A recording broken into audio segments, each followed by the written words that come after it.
সকালে উঠেছি ঘুম থেকে 6টার সময়। তারপর বাড়ি ফেরত যাওয়ার জন্য ব্যাগ গুছিয়ে নিয়েছি। এখন আমরা চলেছি চা খেতে।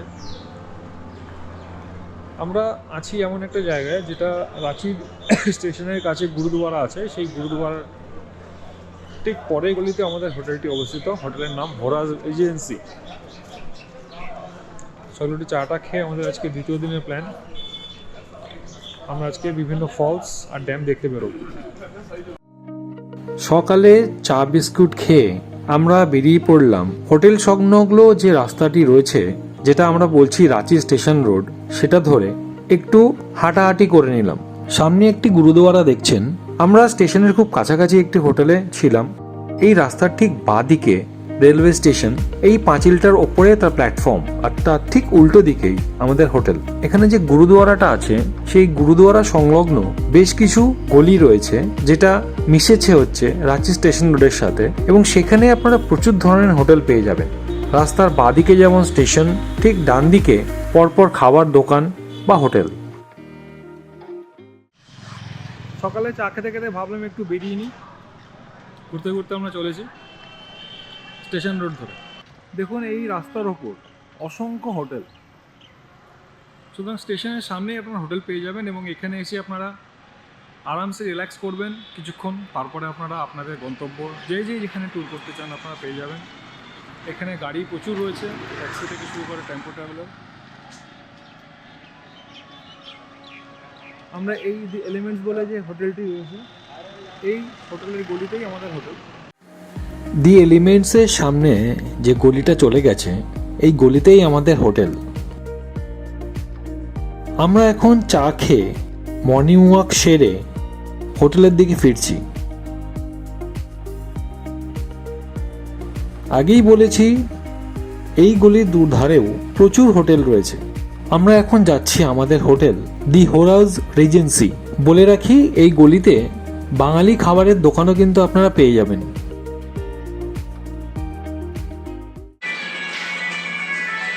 হোটেলের রিসেপশনটা আপনাকে দেখিয়ে নিই একটুখানি। আমরা এখানে রয়েছি হচ্ছে 3rd ফ্লোরে।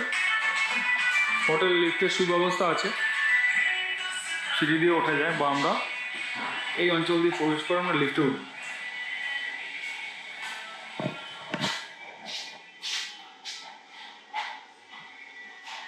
লিফট আসছে, একটু অপেক্ষা করতে হবে লিফটের জন্য। লিফট চলে এসছে।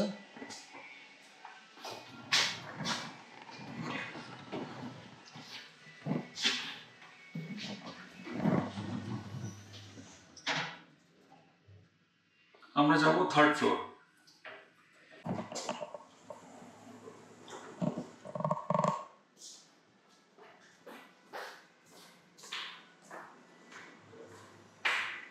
আমরা রয়েছি রুম নাম্বার 301।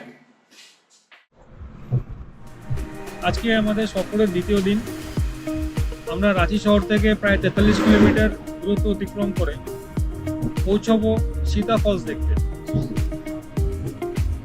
এটার পর আমরা তার সংলগ্ন জোনা ফলস দেখব। জোনা ফলস হয়ে আমরা চলে যাব হুন্ডু ফলস। সেখান থেকে আর একটা দিক ধরবো, আমরা ধরে গেতালসুর ড্যাম আমরা পৌঁছবো। চেষ্টা করছি গেতালসুর ড্যামের সানসেটটা আপনাদের দেখাতে। এই তো সংক্ষিপ্ত বিবরণ দিয়ে দিলাম আপনাদেরকে। এবার আপনারা দেখুন, এনজয় করতে থাকুন আমাদের সাথে। চলুন তো পথ চলতে চলতে আপনাদের ছোট্ট করে জানিয়ে রাখি আমাদের কত খরচ পড়লো পুরো ট্যুরটা করতে। ক্রীড়া যোগা এক্সপ্রেসে হাওড়া থেকে রাঁচি যাওয়া এবং আসার খরচ পড়লো, যাওয়ার সময় স্লিপার ক্লাসে টিকিট ট্যাক্স দিয়ে বলছি 261 টাকা 50, এবং ফেরার সময় 3rd ইকোনমি ক্লাসে এসিতে টিকিট 647 টাকা 50 প্রতিজন। রাঁচিতে হোটেল খরচ 2 রাতের জন্য পার ডে 700 টাকা করে, দুজনের 1400 টাকা, তাহলে পার হেড 700 টাকা করে পড়লো এক একজনের। আমরা ছিলাম হোটেল হোরাজ রিজেন্সি। আমরা একটি এসি রুম 2 বেডরুম নিয়েছিলাম। সকালের ব্রেকফাস্ট 100 টাকা করে প্রতিদিন, দুদিনে 200 টাকা পড়লো। লাঞ্চ প্রতিদিন ধরে নিন 200 টাকা, তার মানে দুদিনে পার হেড 400 টাকা। একইভাবে ডিনারও ধরে নিন প্রতিদিন 200 টাকা, দুদিনে 400 টাকা। এবার বলি গাড়ির খরচ কত পড়লো। প্রথম দিন আমরা পত্রাতু ভ্যালি হয়ে রাঁচি সাইট সিনটা করেছিলাম, যেখানে রক গার্ডেন, পত্রাতু ভ্যালি, পাহাড়ি মন্দির এই ইত্যাদি জায়গাগুলো যেটা আপনার প্রথম পর্বে দেখেছেন, সেটা আমাদের গাড়ির খরচা পড়েছিল 1400 টাকা। তার মানে আমরা দুজন ছিলাম, তাহলে পার হেড কত হলো 700 টাকা করে। আজ আমরা চলেছি বিভিন্ন ফলসগুলো দেখতে এবং গেতালছুট ড্যামটা দেখতে, যেখানে গাড়ির খরচা পড়লো 1800 টাকা, যেটা দুজনে মিলে শেয়ার করলে পার হেড পড়ে 900 টাকা করে। বিভিন্ন জায়গায় এন্ট্রি ফি লেগেছে আমাদের হচ্ছে 70 টাকা। যেমন আমি বলে নিই আপনাদের, 20 টাকা পত্রাতু ভ্যালি, 30 টাকা রক গার্ডেন, এবং এই যে ফলসগুলো দেখতে যাচ্ছি আমরা, সেখানে জোনা ফলস এবং সীতা ফলস দেখতে গিয়ে আমাদের পার হেড 10 টাকা করে দিতে হয়েছে। তাহলে সব মিলিয়ে আমাদের এন্ট্রি ফির খরচ হলো 70 টাকা, যেটা দুদিন ধরে। তাহলে পার হেড কত হলো 35 টাকা। এবার আসি গাড়ি পার্কিং ফি আপনাদের আলাদা করে দিতে হবে বিভিন্ন জায়গায়। সব মিলিয়ে গাড়ি পার্কিং ছিল হচ্ছে Rock Garden 30, Sita Falls 30, Hundru Falls 30, মানে 90 টাকা, মানে পার হেড 45 টাকা। তাহলে আমাদের যে খরচ হলো যদি যোগ করি, তাহলে দাঁড়াচ্ছে 4289 টাকা। 300 টাকা ধরুন আরো মিসলেনিয়াস কিছু খরচা থাকবেই আপনার। তাহলে গড়পড়তায় পার হেড 4300 টাকায় আমরা এই ট্যুরটি সমাপ্ত করলাম।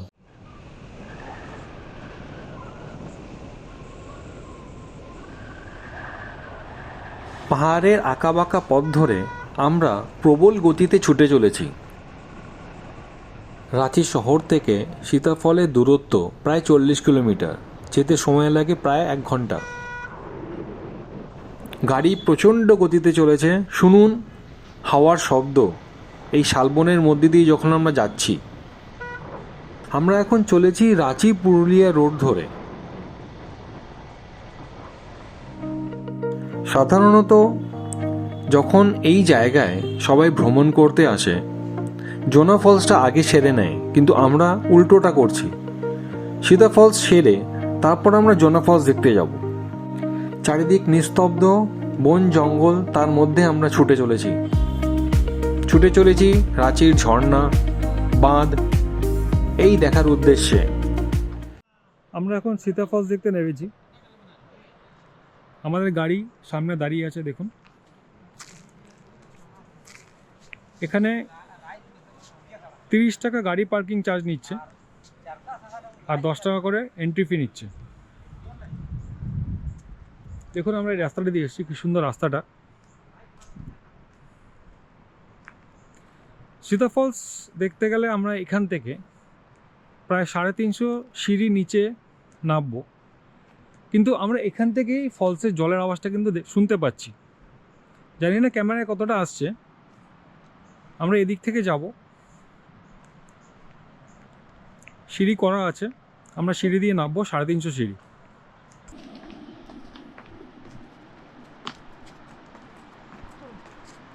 সিঁড়িগুলো বেশ চড়াই আছে না?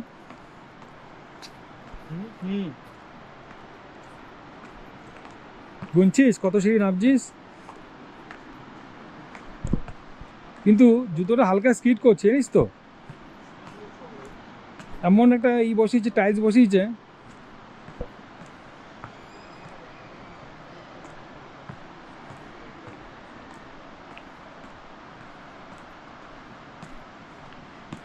মাঝে মাঝে কিছুটা সমতল দিয়েছে সিঁড়িটা, আবার মাঝে মাঝে উতরাই আছে, চড়াই আছে। আমরা এখন নিচে নামছি। যত এগিয়ে যাচ্ছি তত ঝর্ণার জল, তার শব্দ প্রকট হয়ে উঠছে। বাঁ দিক থেকে হালকা কিন্তু দেখা যাচ্ছে, আমি আপনাদেরকে দেখাবো। আর একটু এগিয়ে নিই, আমি সামনে থেকে তুলে দেখাবো আপনাদেরকে ঝর্ণাটা। আমরা সীতা ফলসের আরও কাছাকাছি চলে এসেছি।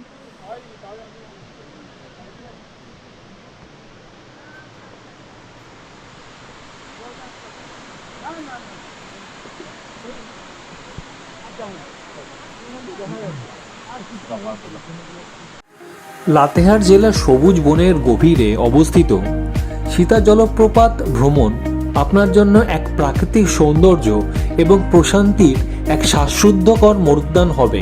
এই মোহনীয় জলপ্রপাতটি প্রায় 35 মিটার উচ্চতা থেকে সুন্দরভাবে পতিত হচ্ছে, একটি মুগ্ধকর দৃশ্য যা আপনার ইন্দ্রিয়কে মোহিত করবে। কিংবদন্তি আছে যে সীতা জলপ্রপাতের নামটি হিন্দু মহাকাব্য রামায়ণ থেকে এসেছে, যেখানে বিশ্বাস করা হয় যে দেবী সীতা তার নির্বাসনের সময় এখানে উপস্থিত ছিলেন। আপনি জলপ্রপাতের কাছে পৌঁছানোর সাথে সাথে ঝড়ো ঝড়ো জলের প্রশান্তিময় শব্দ আপনার মনকে শীতল করে তুলবে। ঝাড়খণ্ডের গ্রীষ্মমণ্ডলীয় তাপ থেকে একটি সতেজ বিরতিও এই জলপ্রপাতটি দিয়ে থাকে। যে দৃশ্য আপনার জন্য অপেক্ষা করছে তা 50 ফুট উপর থেকে লাবণ্যময় ভাবে গড়িয়ে পড়া একটি মহান্বিত পর্দার থেকে কিন্তু কম নয়, যা সবুজ এবং সবুজে ঘেরা। এখানে প্রকৃতির আলিঙ্গনের মধ্যে আপনি অগণিত ক্রিয়াকলাপে নিজেকে নিমজ্জিত করতে পারেন, যা সমান পরিমাপে প্রশান্তি এবং শিথিলতার প্রতিশ্রুতি আপনাকে দেবে।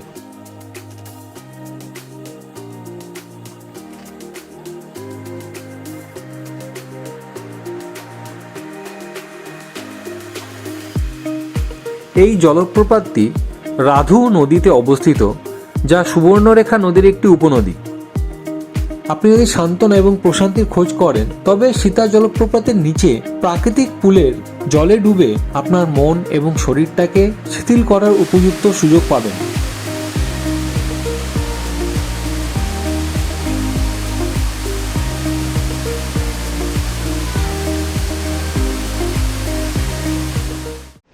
আমরা দুজনে মিলে প্রায় 10 মিনিটের মধ্যে নেমে গেছি।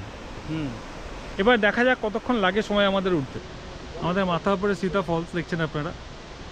এবার দেখুন আমরা সীতা ফলসে দাঁড়িয়ে আছি।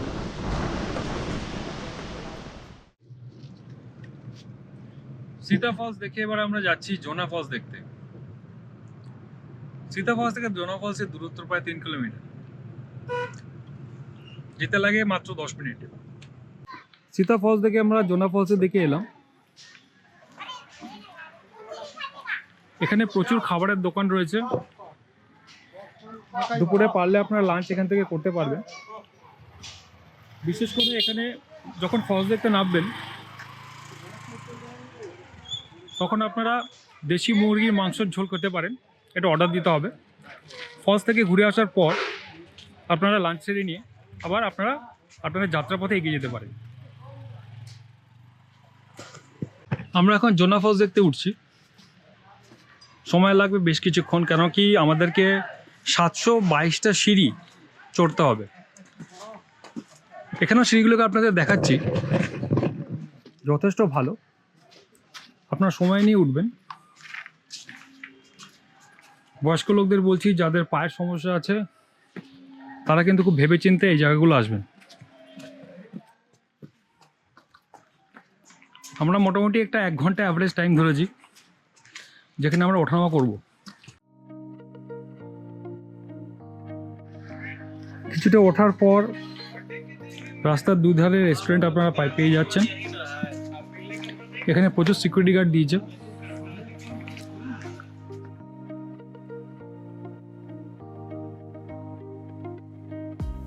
জোনা ফলসে উঠতে গেলে প্রথমে কিছুটা সিঁড়ি উঠতে হবে, তারপর আবার সমতল, তারপর বেশ খানিকটা নিচে নামতে হবে। নামাটা তো খুব সহজ, কষ্ট হবে ওঠার সময়। দেখা যাক কি হয়। একটা টোটকা আপনাদের বলে রাখি, আপনারা যখন সিঁড়িতে, বিশেষ করে 750 সিঁড়িতে বা 800 সিঁড়িতে ওঠানামা করবেন, তখন সঙ্গে একটু গ্লুকোজ জল বা কোনো মাজা বা ফ্রুটির প্যাকেট রেখে দেবেন। নামার সময় কষ্ট নেই, কিন্তু ওঠার সময় এক সিপ করে নেবেন। কিছুক্ষণ সিঁড়ি দিয়ে উঠবেন, গলা শুকিয়ে গেলে আপনার প্রয়োজন মতন এক সিপ করে পান করবেন। দেখবেন যখন আপনি বহু সিঁড়ি ভেঙে ওপরের দিকে উঠছেন, তখন কিন্তু আপনার মধ্যে বেশ খানিকটা এনার্জি থেকে যাবে, বা আপনি কিন্তু প্রচুর দম পাবেন।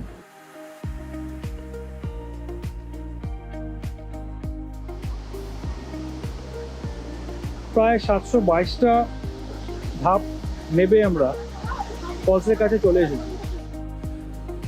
ট্যুরিস্টদের সেফটির জন্য আমরা দেখলাম এই অঞ্চলে 3টে ভিন্ন ভিউ পয়েন্ট ক্রিয়েট করে রাখা হয়েছে, যেটি 3টে ধাপে আলাদাভাবে বিস্তৃত, এবং এই প্রতিটা পয়েন্টে সুন্দরভাবে রেলিং দিয়ে ঘিরে রাখা হয়েছে।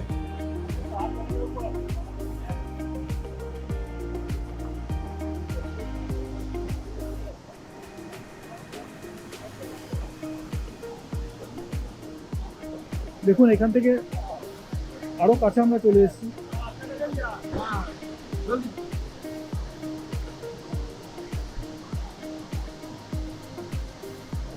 এই জলপ্রপাতের উচ্চতা প্রায় 43 মিটার।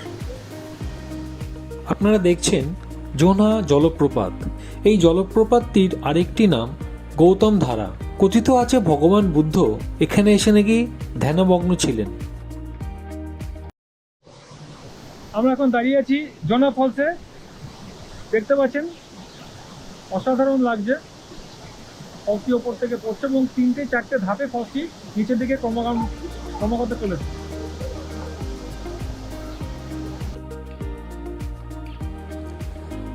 সামনে সব থেকে নিচের ধাপে চলুন গিয়ে দেখি সেইখান থেকে ভিউটা কেমন আসে। আমরা বেশ কিছুক্ষণ এখানে সময় কাটালাম, প্রায় 15 থেকে 20 মিনিট। আমরা এই জায়গার সৌন্দর্যে মুগ্ধ হয়ে গেলাম।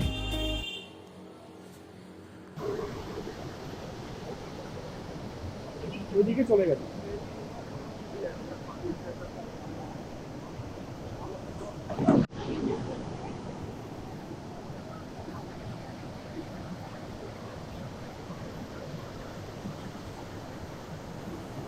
আমরা আজকে যে রূপ দেখছি, যদি আমরা বর্ষাকালে আসতাম আরও এর থেকেও কিন্তু ভয়ঙ্কর রূপ তার দেখতে পেতাম। নামার সময় তো নেমে গেছি, কিন্তু উঠতে গিয়ে দম বেরিয়ে যাচ্ছে। আমরা স্টেপে স্টেপে একটু নিঃশ্বাস নিয়ে নিয়ে কিছুক্ষণ থেমে তারপর আবার উঠছি। আপনারা যখন উঠবেন তখন একবারে ওঠার চেষ্টা করবেন না, একটু বিশ্রাম নিয়ে নিয়ে উঠবেন এবং স্বাস্থ্যের দিকে নজর রাখবেন। এখানে একটা ভিউ পয়েন্ট আমরা দেখতে পাচ্ছি, আমাকে দেখাই। এটা মোস্ট প্রবাবলি ওয়াচ টাওয়ার, যেখান থেকে পর্যবেক্ষণ করা হয়।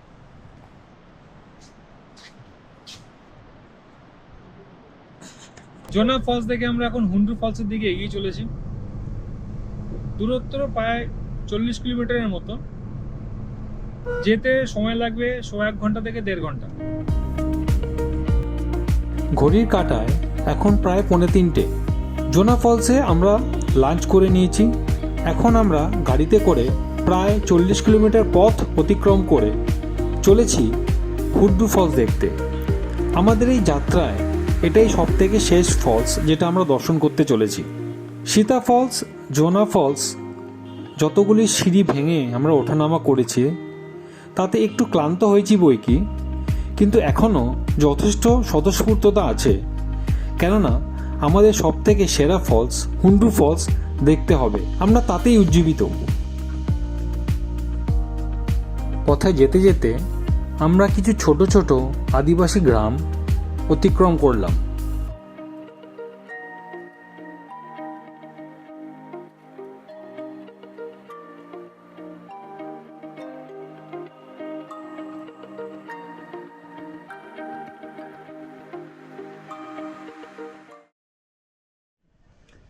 এখন আমরা জোনহা ফলসের সামনে চলে এসেছি।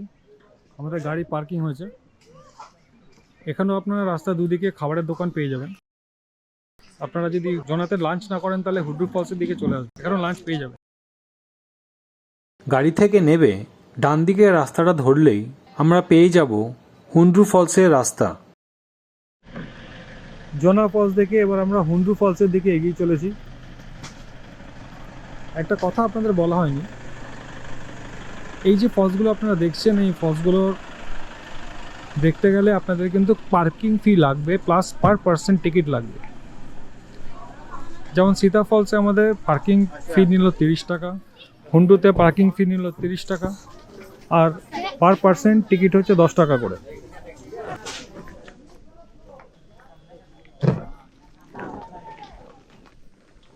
বাঁদিকে দেখুন ছোটনাগপুর পাহাড় দেখা যাচ্ছে এবং আমরা আস্তে আস্তে সিঁড়ি দিয়ে নামছি হুন্ডু ফলসের উদ্দেশ্যে।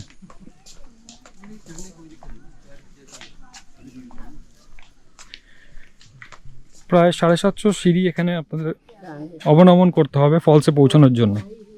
একটা গুরুত্বপূর্ণ তথ্য দিয়ে রাখি আপনাদেরকে, যেটা হচ্ছে যে এই যে ফলসগুলো আপনারা দেখতে আসছেন, বেলা 4টের মধ্যে কিন্তু অতি অবশ্যই পরিক্রমণ শেষ করবেন। এখানে 4টের পর কিন্তু এটা বন্ধ হয়ে যায়। শুধু এটা না, এখানে যে 3টে ফলস আপনাদের দেখালাম সব মিলিয়ে, সব ফলসগুলোই কিন্তু টাইমিং হচ্ছে 4টে অবধি। সুতরাং আপনারা কিন্তু সেই রকম সময় নিয়ে আসবেন এবং সেইভাবেই আপনাদের সময় ম্যানেজমেন্ট করবেন। অর্ধেকটা রাস্তা আমরা নেমে পড়েছি, আরও আমাদের অর্ধেক গন্তব্যের দিকে এগিয়ে যেতে হবে। নামার সময় তো কোনো কষ্ট নেই, কিন্তু সমস্যা হচ্ছে যারা আসবেন এখানে ওঠার সময় একটু দেখে উঠবেন, একটু ধৈর্য নিয়ে উঠবেন, একটু রেস্ট নিয়ে নিয়ে উঠবেন। নামতে আপনাদের মিনিমাম 15 মিনিট টাইম লাগবে, উঠতে একটু সময় নিন, অন্তত আধ ঘন্টা 35 মিনিট তো লাগান। অনেকটা নামার পর দেখছি কিছুটা ক্ষেত্রে রাস্তাটা বেশ সমতল। এই পথ ধরেই আমাদের এবার এগিয়ে যেতে হবে। আমরা কিন্তু ঝর্ণার জলের শব্দ ইতিমধ্যেই শুনতে পাচ্ছি। যেতে যেতে একটা আশ্চর্য জিনিস দেখলাম, এখানকার স্থানীয় ছেলেরা ব্যাঙের ছাতা বা মাশরুম দিয়ে অসাধারণ একটা ভাস্কর্য তৈরি করেছে। আপনাদের সেটা দেখাই।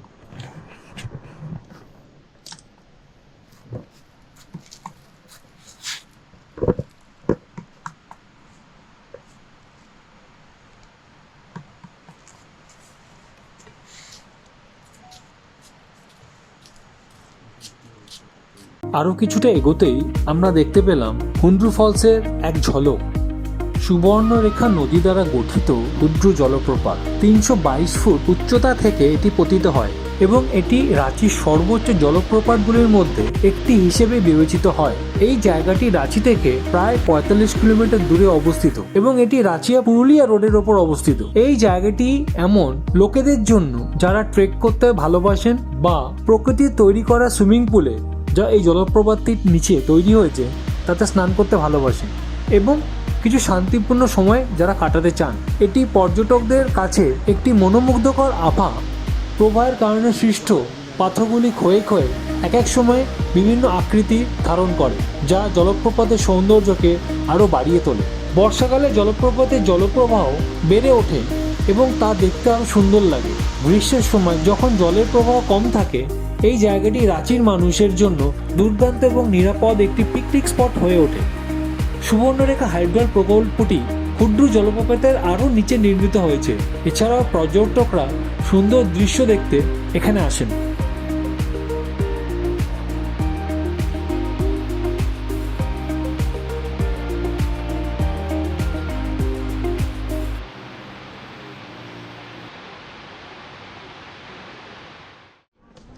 উঠতে গিয়ে ক্লান্ত হয়ে গেছি, এখনও অনেক দূর যেতে হবে, তো কিছুক্ষণ বিশ্রাম নিয়ে নিই। আপনারাও কিন্তু এইভাবে বিশ্রাম নিয়ে নিয়ে উঠবেন, একবারে উঠতে পারবেন না আর ওঠার চেষ্টাও করবেন না। আমরা রাঁচি ট্যুর করলাম, যার সাথে যে আমাদের সব কিছু দেখিয়ে দিল, আমাদের ঘুরিয়ে দিল, তিনি হচ্ছেন विजय। আসুন विजयের সাথে আপনাদের परिचय करिए जी। ये है विजय जी। जी, आप बोले आपका परिचय दीजिए थोड़ा। मेरा नाम विजय कुमार हुआ, मेरा घर पुट्टी मोड़ हुआ, मेरा कांटेक्ट नंबर है 7004913711। कभी भी रांची घूमने के लिए आए तो संपर्क करें। আমরা এখন চলে এসেছি রাঁচির গেতালছুট ড্যাম দেখতে। আমাদের রাঁচি ভ্রমণের এটাই হলো সর্বশেষ স্পট। হুড্রু ফলস থেকে এই গেতালছুট ড্যামের দূরত্ব প্রায় 23 কিলোমিটার। হ্যাঁ, মনে মনে একটা ভয় হচ্ছিল যে সূর্যাস্তের আগে আমরা সেখানে পৌঁছতে পারবো কি না, কিন্তু এখন 4:35 এবং আমরা সূর্যাস্তের অনেক আগেই এখানে পৌঁছে গেছি। এই গেতালছুট ড্যামটি হলো একটি কৃত্রিম জলাধার যেটা রাঁচির অরমাঞ্জি জেলায় অবস্থিত। এটিকে সুবর্ণরেখা নদীর উপর তৈরি করা হয়েছে এবং এটির সূচনা হয় 1971 সালে। এখানকার সাধারণ লোকেরা মৎস্যজীবী এবং মাছ ধরেই তাদের জীবনযাপন বাহিত করে। এই বাঁধটির উদ্দেশ্যই হলো রাঁচি শহরের পানীয় জলের সাপ্লাই দেওয়া। এছাড়াও জলবিদ্যুৎ প্রকল্পেও এই জল ব্যবহার করা হয়। এই বাঁধটি রাঁচির উত্তর পূর্ব অঞ্চলে ছোটনাগপুর পাহাড়ে এক প্রান্তে অবস্থিত। স্থানীয় লোকেরা এটিকে বলে রুক্কা ড্যাম। এই বাঁধের বিস্তৃতি 717 স্কোয়ার কিলোমিটার। এই বাঁধটি সর্বোচ্চ 1917 ফুট উচ্চতায় জল ধারণ করতে সক্ষম হয়। দেখুন, আপনারা সূর্যাস্ত ছবি পাচ্ছেন, আপনাদের জন্য সূর্যাস্ত ছবি আমি তুলে ধরেছি। সারাদিন ঘুরে ক্লান্ত, কিন্তু মন চাইছে আরও কিছু দেখি। এবার বাড়ি ফেরার আগে আপনাদেরকে একটা অভূতপূর্ব দৃশ্য দেখিয়ে আমি আমাদের এই ভিডিওটি শেষ করতে চলেছি। আবার দেখা হবে কোনো একটা ব্লগে, কোনো একটা নতুন জায়গায়। অনেক কষ্ট করে এই ভিডিওটি আমি বানিয়েছি। আপনাদের যদি ভালো লেগে থাকে তাহলে আমার চ্যানেলটিকে একটু সাবস্ক্রাইব করে দেবেন এবং রেগুলার ভিডিও পেতে বেল বাটনটি প্রেস করে দেবেন। পারলে এই চ্যানেলের লিঙ্কটি আরও বহু জায়গায় শেয়ার করবেন। আপনাদের অসংখ্য ধন্যবাদ।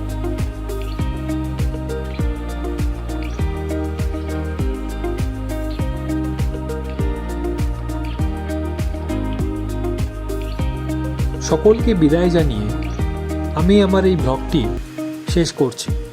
আর যারা আমার প্রথম দুটি পর্ব মিস করেছেন তাদের জন্য আমি ডেসক্রিপশন বক্সে আমার এই ভিডিওগুলির লিংক রেখে দিচ্ছি। ভিডিওটি কেমন লাগলো আপনারা কমেন্ট করুন। আমি নিশ্চয়ই চেষ্টা করব সেই কমেন্টের উত্তর দিয়ে আপনাদের নানা রকমভাবে সাহায্য করতে।